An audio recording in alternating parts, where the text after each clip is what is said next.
penglihatan yang diberikan Allah kepada beliau di neraka. Beliau melihat sekelompok orang dilontari kepalanya dengan batu dari api neraka. Tiap kali dilontari kepala itu hancur berkeping-keping, berantakan otaknya. Lalu dibulatkan kembali. Setelah kepala itu bulat kembali, disambitin lagi. Penjerit meraung merintih kesakitan, hancur kepalanya, berantakan otaknya. Lalu dibulatkan lagi, terus menerus begitu, tidak pernah berhenti. Sampai Rasul bertanya, "Ya Jibril, ini orang kenapa kepalanya dilontari dengan api neraka sampai hancur lalu dibulatkan kembali?" Kata malaikat Jibril, "Ya Muhammad, itulah contoh daripada umatmu yang berat untuk sujud kepada Allah Tuhannya. Itulah contoh dari umatmu yang waktu hidup di dunianya tidak pernah mendirikan solat sama sekali. Sombong yang paling sombong adalah sombong kepada Allah. Artinya tidak mau sujud kepada Sang Maha Penciptanya." Jadi barangkali saudara punya cita-cita atau keinginan, saya mau yang ini saja. Silahkan, tidak usah sembahyang. Lalu ada lagi sekelompok perutnya besar, sebesar umat, dililit dengan kala dan ular dari api neraka. Diseret-seret dia di jurang neraka. Dipatoki ular, hancur perutnya. Dibulatkan lagi perut itu, diseret kembali, hancur lagi, dibulatkan lagi, terus menerus seperti itu. Kata Nabi Jibril, "Ini apa lagi?" Kata malaikat Jibril, "Wahai Muhammad, inilah contoh daripada umatmu yang waktu di dunia suka makan riba alias renten dan suka makan harta anak yatim. Suka ngobiekin anak yatim. Sok jadi pengasuh anak yatimnya lapar, pengasuhnya yang pada kenyang." Saudara hadirin yang saya muliakan, orang yang makan riba alias renten, orang yang makan harta anak yatim, begitu gambaran yang diperlihatkan kepada baginda Rasulullah sallallahu alaihi wasallam. Bagian lagi ada penduduk neraka yang kukunya terbuat dari tembaga dari api neraka. Panjang sangat kukunya itu. Lalu mencakar-cakar mukanya sendiri. Hancur mukanya, berantakan, dicakari oleh kukunya itu. Lalu dibulatkan lagi.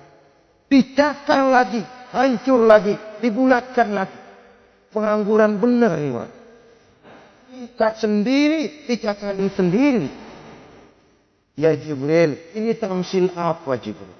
Ya Muhammad, itulah contoh dari umatmu yang pada waktu di dunianya enggak pernah rukun sama sesama saudaranya muslim. Suka nyari aib orang lain. Suka ngejelekin orang lain, padahal orang lain itu saudaranya saat tidak. Kan sama dengan nyakar muka sendiri namanya. Menepuk air di dulang, terpercik muka sendiri. Dijelekan saudaranya, dikorek-korek. Aib saudaranya diobrol di pasar umum. Orang macam itu nanti tangannya akan tumbuh kuku panjang dari tembaga yang akan mencakar dan mengoyak-ngoyak mukanya sendiri. Itu kita bisa lihat nanti.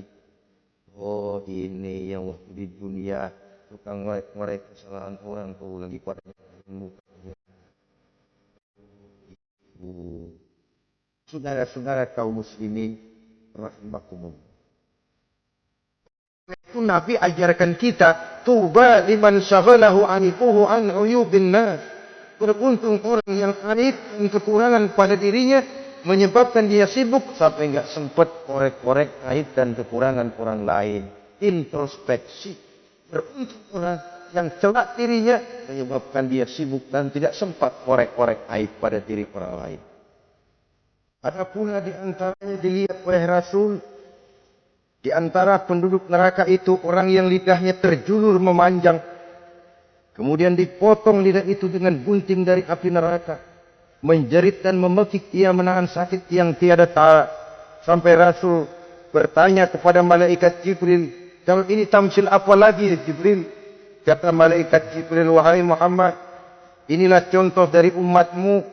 Orang-orang yang waktu di dunia tidak pandai menjaga lidahnya. Suka menggunjing orang. Suka memfitnah orang, suka ribah dan namimah, suka ngomongin orang di belakang yang bersangkutan. Maka hari ini lidahnya menjulur menjadi panjang, dan dipotong dengan gunting dari api neraka. Lalu Rasul juga melihat sekelompok orang perempuan tergantung rambutnya dari gantungan api neraka. Kemudian dipanggang dari tubuhnya sampai ke atas kepalanya dengan tombak dari api neraka, meraung dan merintih serta mengeluarkan nanah dari kemaluannya. Rasul bertanya, ini apa lagi ya Jibril? Kata malaikat Jibril, inilah perempuan yang waktu di dunia tidak pandai menjaga kehormatan dirinya, ahli zina dan tukang umbar. Saudara-saudara kaum muslimin rahimakumullah, banyak lagi tamsil-tamsil yang dicontohkan dalam puncak perjalanan Mi'raj yang seluruhnya merupakan peringatan bagi kita umat Rasulullah sallallahu alaihi wasallam. Nah, kemudian sekarang marilah kita bicarakan neraka itu satu demi satu. Yang pertama, dan ini yang paling dikenal orang, neraka Jahannam atau Narul Jahannam. Siapa yang dijelaskan Allah akan menjadi penghuni neraka Jahannam ini?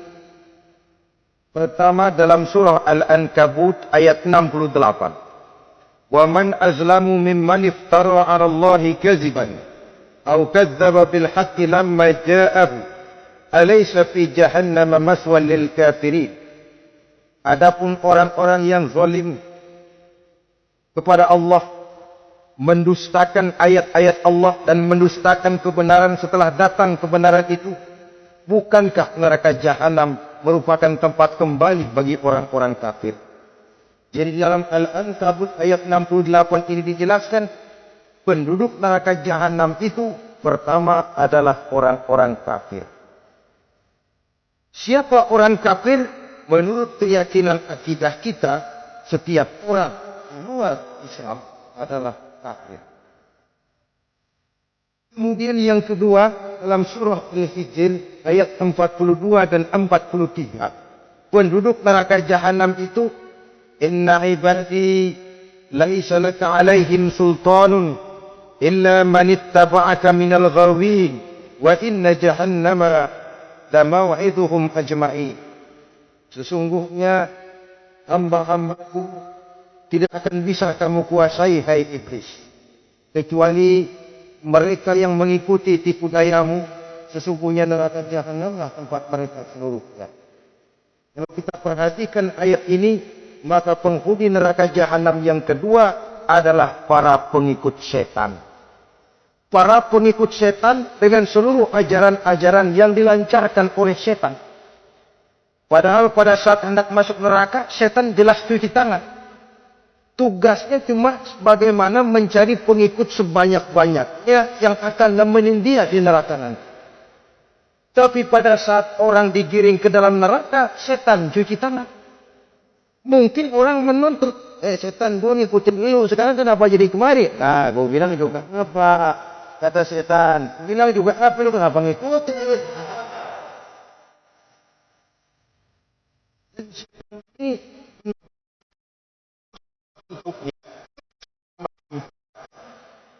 Pengikut setan yang menjauhi tuntunan agama, memperturutkan hawa nafsunya.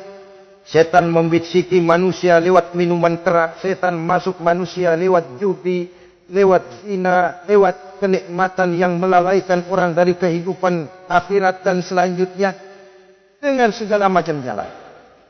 Kadang-kadang dalam ibadah setan juga masuk. Kalau tidak ditimbulkannya takabur, ditimbulkannya sikap ujub dalam diri kita. Timbul rasa diri lebih benar dari orang lain. Dan ini jelek. Timbul rasa menganggap enteng orang lain. Itu kan ujub. Gak dikelihatannya orang, cuma hatinya aja ngomong sendirian. Kalau gue lihat di kampung ini enggak ada yang kayak gue. Bayangnya kayak ibadah. Paling. Yuk.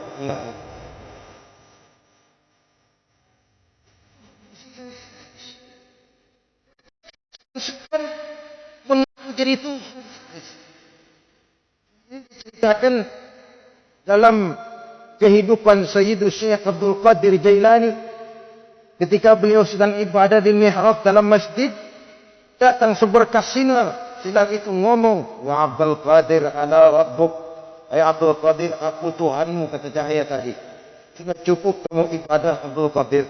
Sembahyangmu udah banyak, puasamu udah banyak, jihadmu cukup. Maka mulai sekarang berhenti. Aku bolehkan kepada kamu segala yang dilarang. Cuma yang didatangi Syekh Abdul Qadir. Sehingga mendengar cahaya tadi ngomong begitu, beliau ambil kasut, sendal, disambitnya cahaya tadi. Izhab ilaih. Pergi, lakat tertutup. Disuruh berhenti sembahyang karena hati saya sudah baik. Kalau hati sudah baik, lalu boleh berhenti sembahyang. Mestinya yang paling dulu berhenti sembahyang Nabi Muhammad. Sebab beliau orangnya paling baik. Tapi Nabi hatinya baik, sholat jalan terus, hukum halal haram berlaku.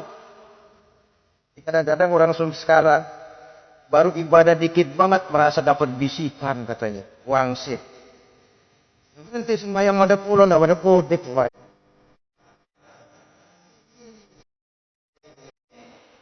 Terus orang ngomong dapat wangsit. Melihat kepercayaan, saya hilang dulu dari kampung saya kira-kira 3 tahun. Saya nyepi di tepi Gunung Salak, pulang tiang jenggot, pakai belangkong. Itu nama saya pakai ambil uang. Ingat dapat wangsit.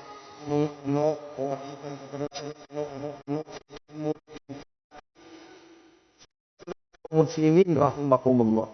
Setan membisiki manusia hatta kita sedang ibadah. Jangan. Mula dia bisikin sembahyang buru-buru nah. Buru-buru.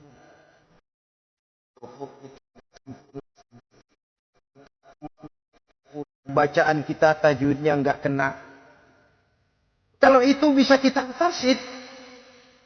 Kita sembahyang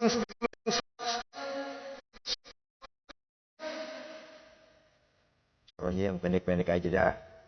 Betul. Habis sembahyang udah zikir, udah jangan pakai wirid, jangan pakai zikir. Macam itu zikirnya awas di dalam diri kita. Ada satu riwayat walaupun dhaif tapi baik untuk dijadikan pelajaran. Konon iblis itu kalau subuh keliling dia. Bawa kulit kambing, jarum sama tepung. Ditanya orang, iblis ini buat apa? Oh, kulit kambing. Gunanya tahu enggak? Kalau begitu subuh, Abu Azim bilang, "As-salatu khairum minan naum." Salat lebih baik daripada tidur. Maka ini kulit kambing, aku hamparkan buat hamba-hamba Muhammad. Jadi begitu dengar, cuma nak bikin tidur. Kenapa? Kulit kambing belis masuk. Saudara-saudara. Lalu kata orang tadi lagi, nah kalau tepung buat apa itu? Tepung. Itu kalau umat Muhammad mau baca Quran, baca kitab, mutolak, awin tepung matanya. Biar dia sempat. Kalau sudah baca Quran, oh begitu.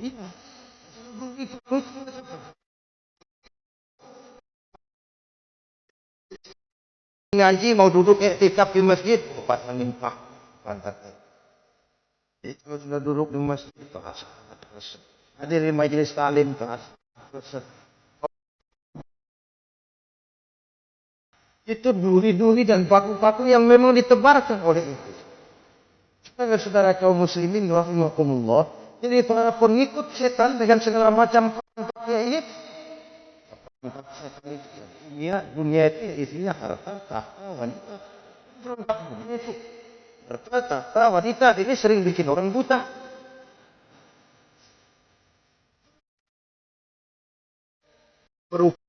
Perangkap setan sekaligus.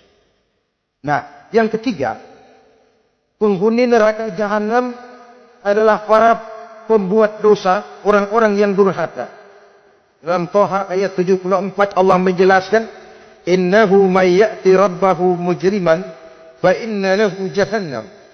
Sesungguhnya orang-orang yang datang menghadap Allah dengan berumuran dosa, maka sesungguhnya bagi mereka adalah neraka jahanam.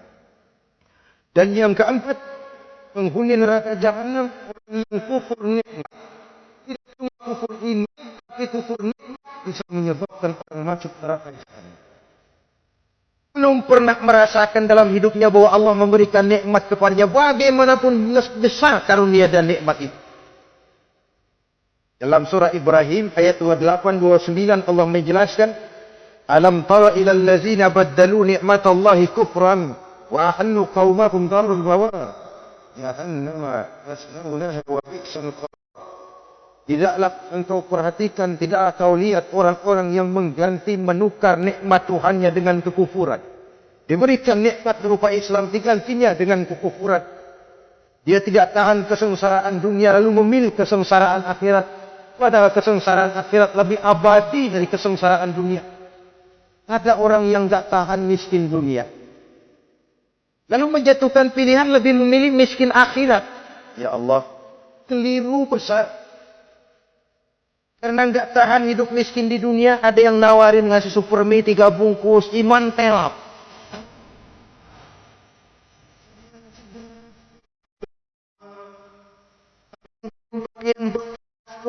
Tidak punya iman, innalillah. Ditukar kemiskinan dunia dengan kemiskinan akhirat. Padahal kemiskinan dunia berapa tahun? Setahun umur manusia. Sepanjang-panjang umur orang sekarang kan. 100 tahun udah jarang umur orang sekarang. 70 aja udah cakep. Sebenarnya kalau 70 itu ada jatah lebih tuh, 7 tahun. Kalau ikut Nabi 63 tahun kan. Nabi wafat. Kalau kita sudah umur 70 itu ada jatah ekstra 7 tahun. Tahulah kemiskinan dunia, bagaimanapun melaratnya dunia, bagaimanapun sengsaranya dunia, cuma sebatas umur. Tapi kalau nikmat Islam ini harus kita tukar dengan yang lain. Badalu nikmatallahi kufran, menukar, mengganti nikmat yang diberikan Allah dengan kekufuran. Artinya kita menukar kemiskinan sementara dan kita memilih kesengsaraan dan kemiskinan abadi. Kira-kira kita miskin, di neraka kita miskin, miskin abadi. Di neraka kita sengsara, sengsara abadi.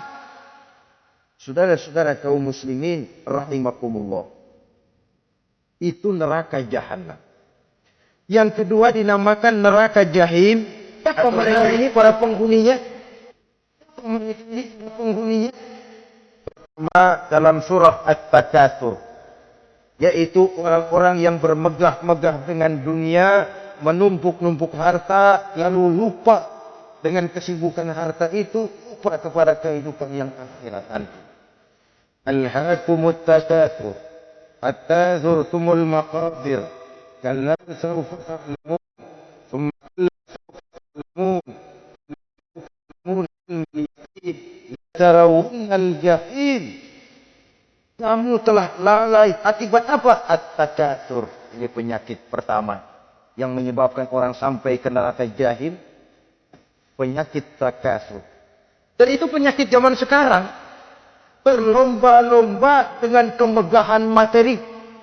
Berlomba-lomba dengan kemegahan dunia. Padahal kalau urusan itu kita berlomba, tidak akan pernah sampai finish. Percayalah itu. Tidak akan pernah finish. Sebab kemegahan dunia siklus, lingkaran setan.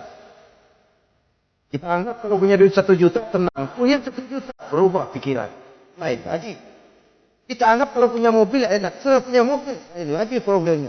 Kita anggap kalau rumah sudah gedung, enak hidup. Punya lain lagi problemnya. Makanya pesan Nabi kalau ingin hidup tenang, urusan dunia lihat ke bawah, urusan akhirat lihat ke atas. Sering dicontohkan kalau punya mobil, alhamdulillah kita punya mobil, tangga kita cuma punya motor. Kita punya motor, syukur banget kita punya motor, tangga kita punya sepeda doang. Kemana-mana pejit mulu. Ayo. Kita punya sepeda, alhamdulillah kita punya sepeda, kita cuma jalan kaki kemana-mana mulu. Kata yang jalan kaki, alhamdulillah masih bisa jalan. Tangga kita sebelah lumpuh bertahun-tahun. Alhamdulillah masih hidup. Tangga kita kemarin mati, kembali lagi. Itu bukan urusan dunia. Sehingga sifat takatsur ini, nah, tapi urusan akhirat ya ke atas. Kalau dia begitu sibuknya bisa jaga sholat, kenapa saya tidak? Kalau dia hidupnya sederhana, rajin sedekah, kenapa saya yang lebih kok enggak? Kalau dia bisa baca Quran, kenapa saya enggak? timbul gairah ingin mencontoh orang dalam urusan ibadah, menimbulkan ketenangan jiwa. Ada garis finish. Tapi kalau yang lumpuh lihat yang bisa jalan, lihat yang naik sepeda, yang sepeda naik punya lihat motor, sudah punya motor lihat mobil, lihat pesawat terbang, lihat kereta api. Kapanlah awaknya mau bersyukur? Ada kurang saja padahal nikmat itu tidak pernah berhenti. Bukan dilarang orang kaya, tetapi perlombaan memperkaya diri itu yang dilarang. Karena kalau sudah perlombaan namanya kejujuran sifatnya. Prinsipnya tujuan menghalalkan cara ini yang dijaga oleh agama. Saudara-saudara, selain penyakit takasur yang menyebabkan orang sampai ke neraka jahim, juga perbuatan durjana. Dalam Al-Infitor ayat 13-14, innal abrara lafi na'im wa innal fujjara lafi jahim. Orang yang berbakti, berbuat kebajikan, mereka akan mendapatkan neraka surga naim. Tetapi orang-orang yang fujar, durjana, kurang ajar, durhaka, lafi jahim, mereka akan mendapatkan neraka jahim. Lalu siapa lagi penghuni jahim itu? Orang-orang yang menentang dan menantang ayat-ayat Allah. Walladzina sa'au fi ayatina mu'ajizin ulaika ashabul jahim. Dan orang-orang yang berusaha menantang ayat-ayat Allah sehingga melemahkan orang-orang yang mau mengikuti rasul-rasul Allah. Menantang ayat Allah dan membuat lemah orang yang mengikuti rasul, melemahkan semangat orang yang mau mengikuti khitbah dan perjalanan rasul. Bangun masjid. Enggak boleh. Jangan. Sampai kapok.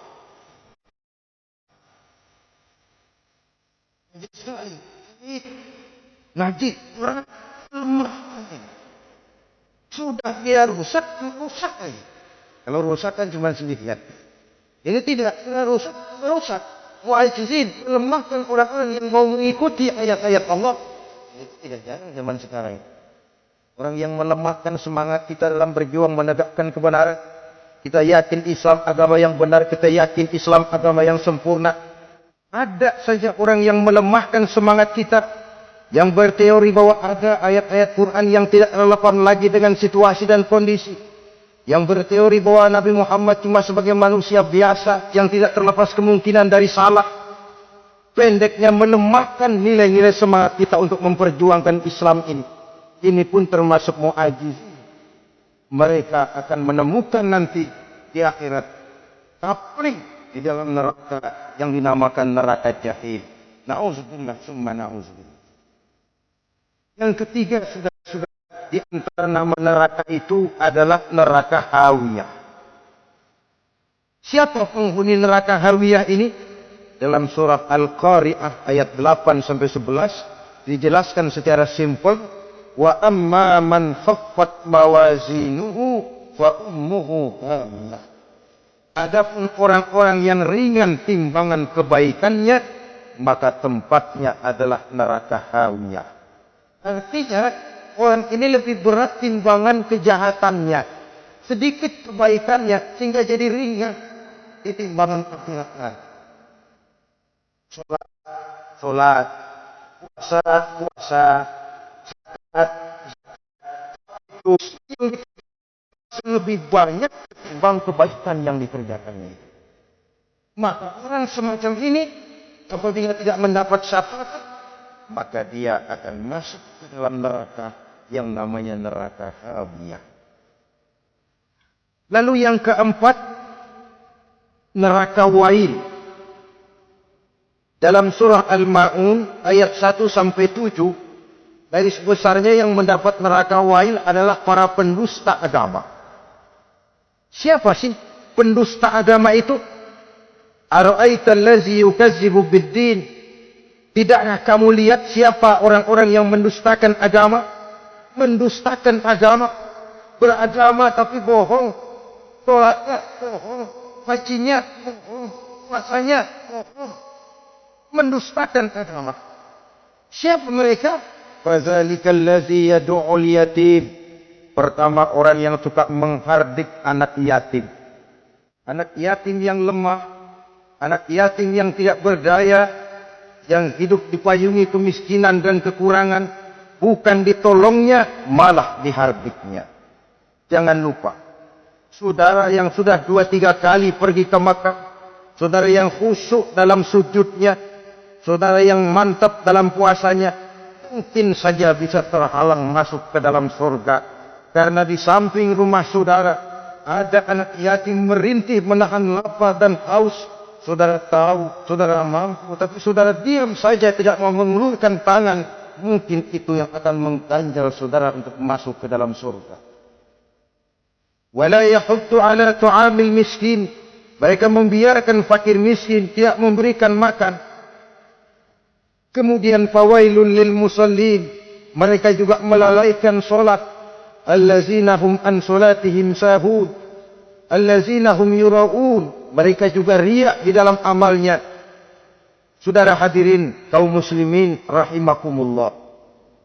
Melakukan melalaikan solat, kemudian riak dengan amalnya, termasuk amalan solatnya. Kalau jadi imam, bahasanya dibuat sepasih-pasihnya, suratnya yang panjang-panjang, paling pendek sabihi sama wadduha. Tapi kalau solat sendirian cukup qul huwallahu ahad sama inna a'tainakal kautsar. Hilang nilai keikhlasannya. Dan terakhir, mereka enggan untuk membayar zakat. Yang memenuhi ciri-ciri inilah yang dikatakan sebagai pendusta agama. Menghardik yatim, membiarkan fakir miskin, melalaikan solat, riya, dan enggan membayar zakat.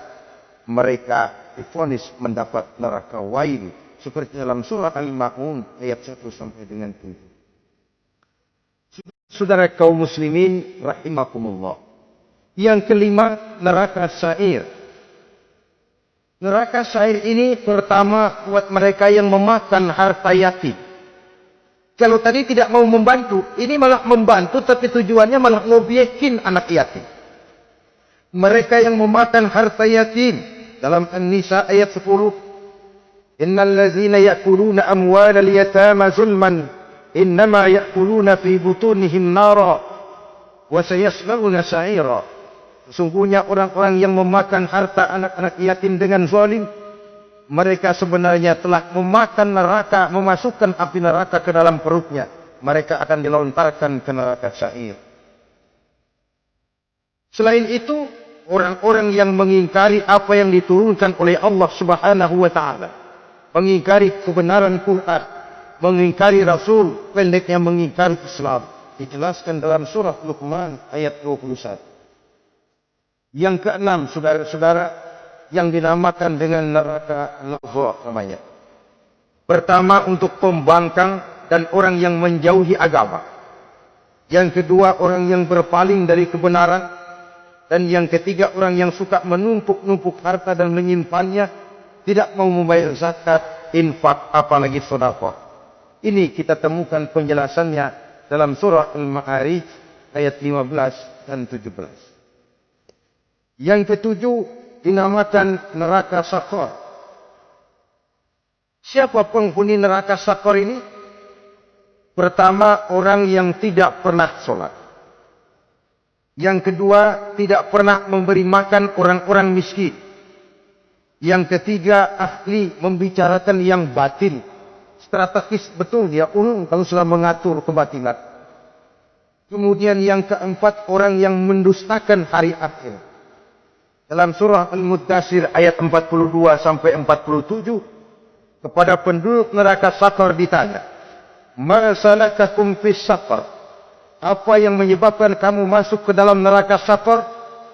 Qalu lam naku minal musallin wa la naku nut'imal masakin wa kunna nakhudu ma'al khaidin wa kunna nukadzibu yaumaddin. Mereka menjawab, kami di dunia tidak pernah sholat, tidak pernah memberi makan fakir dan miskin. Kami selalu berkumpul dengan orang-orang yang batil dan membicarakan kebatilan, dan kami mendustakan adanya hari akhir. Yang kedelapan, yang terakhir adalah neraka utama. Ini diperuntukkan bagi para pengumpat, pencela, para penghina orang lain, mencari aib saudaranya, kemudian juga mereka menumpuk, menghitung-hitung harta, lalu kikir dan bakhil dengan hartanya itu. dalam surah Al-Hujurat ayat 11, 12, kemudian surah Al-Humazah ayat 1 sampai dengan 7, kita temukan penjelasan ini. Pada akhirnya saudara-saudara, kalau penduduk surga mereka kekal di dalamnya, maka penduduk neraka ini ada dua macam. Ada penduduk musiman, ada penduduk permanen. Penduduk permanen itu sudah punya paspor KTP. Memang penduduk permanen itu mereka yang kekal selama-lamanya di dalam neraka. Mereka lah orang-orang musyrik dan orang-orang kafir, termasuk orang-orang munafik. Bahkan lebih dahsyat lagi yang namanya munafik. Kata Allah, innal munafiqin fi dzarkil asfali minan nar. Orang munafik itu berada di dasar neraka yang paling bawah, neraka neraka. Saudara-saudara, adapun penduduk yang semi permanen yang masuk neraka buat sementara saja, sekedar dengan dosa-dosa yang dikerjakannya, mereka adalah orang-orang mukmin yang asli, orang-orang Islam yang waktu di dunianya berbuat dosa. Mereka masuk ke dalam neraka, menerima azab sesuai dengan dosa yang dikerjakannya. Setelah itu mereka akan diangkat dari surga untuk ditempatkan di dalam. Mereka akan diangkat dari neraka untuk ditempatkan di dalam surganya Allah Subhanahu wa taala. Seperti banyak dijelaskan dalam hadis-hadis sahih yang diriwayatkan oleh Imam Bukhari dan Muslim. Nah, inilah sekelumit tentang neraka dan calon-calon penghuninya. Mudah-mudahan Allah jauhkan kita, Allah jauhkan anak cucu kita, Allah jauhkan seluruh dari neraka dan dari azab neraka. Terima kasih dan mohon maaf. Wassalamualaikum warahmatullahi wabarakatuh.